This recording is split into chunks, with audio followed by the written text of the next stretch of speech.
on the next Heckleproof. And that was, just kind of an awakening to the ego, like the ways of acting, your patterns, your traumas, like how that facilitates like all the things, how you act and be in the world, right? Mm-hmm. And so from there, that just led to a connection where I met someone who was like, hey, like you want to go and travel across the world and do ayahuasca? And I was like, fuck yeah. Mm-hmm. Like, I could like, use ayahuasca. Yeah. Because ayahuasca is, a lot of people don't know about that, but it's becoming very popular. Yeah.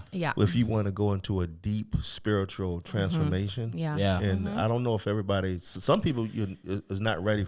I might have to indulge in some of this stuff with you. I've been more spiritual lately. You're on it right there when you said, it's definitely, we can get, there's a lot of layers to all of this stuff, and now that people are kind of waking up and they are like, wanting to journey with these medicines, there's a lot of sorcery out there. There's a lot of darkness. There's a lot of distortion, and don't get it twisted that isn't in, within that community and within the spirit of ayahuasca. There's sorcery that's been put on medicine and things, look at cannabis. Like, how long did it take us to see how good that really is for, like they want to squash all that shit. So, ayahuasca and all these really mind-opening medicines are no different.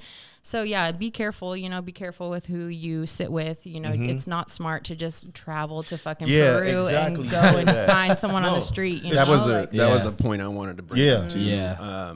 I grew up in an era where the Grateful Dead were still touring. Yeah. And so that meant that at my school, of all the different drugs that were available, there was plentiful amounts of different hallucinogenics, but primarily acid, which at the time was the closest thing to like an ayahuasca type of experience. And completely unguided, my generation just jumped into that. And partially because, my generation always wanted to be the 70s kids. Yeah. We didn't get to be teens in the 70s, we were just babies.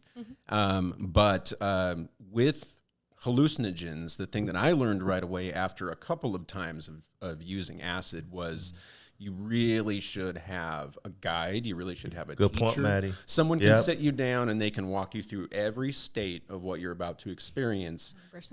But when you're experiencing it, if they're there's a certain amount of comfort, because the thing about growth is it's not comfortable. And these experiences, while they are amazing, they are not comfortable. No. There is no growth.